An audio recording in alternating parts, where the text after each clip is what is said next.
আসসালামু আলাইকুম ওয়া রাহমাতুল্লাহি ওয়া বারাকাতুহু। কেমন আছেন আমার আদরের কলিজার টুকরা আপুরা? আল্লাহ সবাইকে ভালো সুস্থ রাখা তৌফিক দান করুন, এই দোয়া সবসময় করছি এবং আপনাদের দোয়া আমিও ভালো আছি আলহামদুলিল্লাহ। আল্লাহর কাছে শুকরিয়া জানাচ্ছি। আপুরা, আজকে আমি আপনাদের সামনে হাজির হয়েছি। শাক আমি ভাজি করব। তো আমি এখানে কড়াইয়ের মধ্যে কাঁচামরিচ কেটে দিয়েছি এবং আমি এখন সরিষার তেল দিয়ে দিচ্ছি।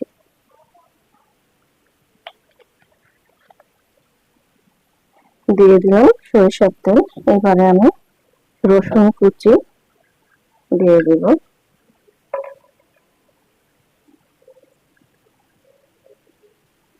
রসুন কুচি দিয়ে দিলাম।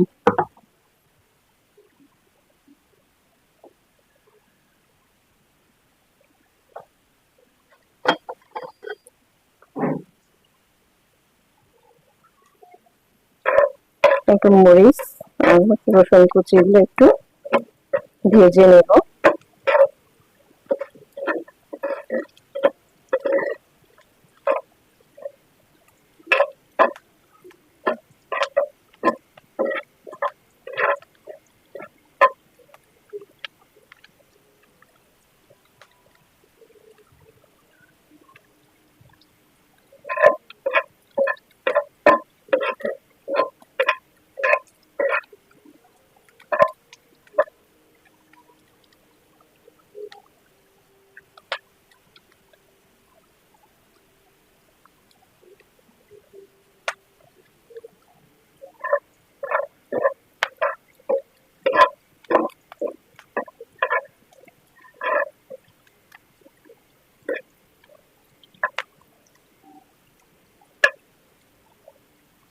তো আমি হালকা ভেজে নিলাম। এবার আমি শাকগুলো দিয়ে দিব।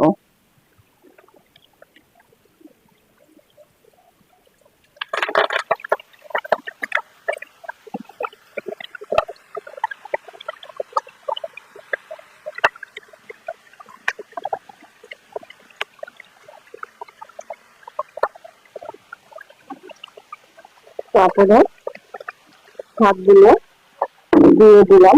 এবার আমি পরিমাণ মতো লবণ দিয়ে দিব।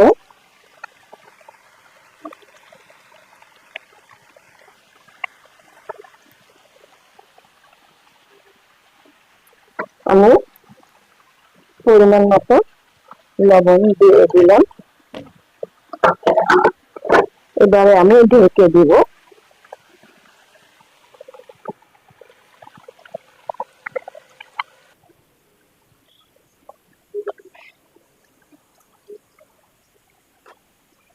আমি এখন শাকগুলো একটু নাড়া দিয়ে দেবো।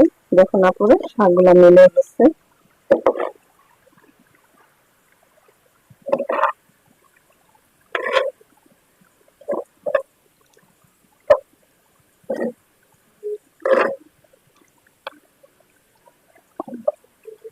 টাটকা শাক, কেমিক্যাল মুক্ত শাক একটুতে মিলে যায়।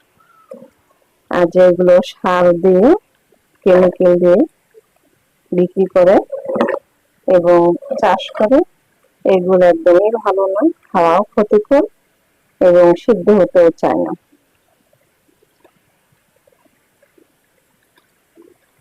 তো এবারে আমি ঢেকে দিব আবারও।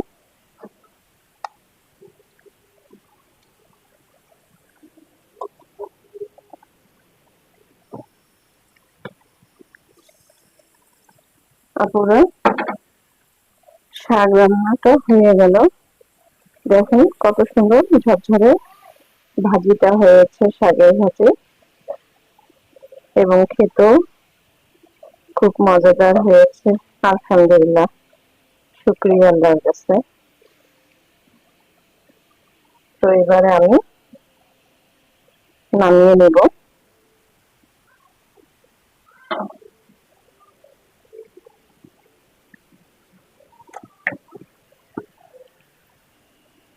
আপুরা, শাক ভাজি রান্নাটা নামিয়ে নিয়ে আসলাম। কেমন লেগেছে আপনাদের কাছে ভিডিওটি অবশ্যই কমেন্ট করে জানাবেন। লাইক দিন, বেশি বেশি করে শেয়ার করুন। দোয়া চাই ছোট্ট রান্নাঘর চ্যানেলটিকে সাবস্ক্রাইব করতে একদমই ভুলবেন না। যারা নতুন করে দেখছেন পাশের বেল বাটনটি ক্লিক করে আমার ভিডিওর পাশেই থাকুন। সবাই ভালো থাকেন, আল্লাহ সবাইকে সুস্থ রাখার তৌফিক দান করুন, এই দোয়া কামনা করে রেখে দিচ্ছি। আসসালামু আলাইকুম ওয়া রাহমাতুল্লাহি ওয়া বারাকাতুহু।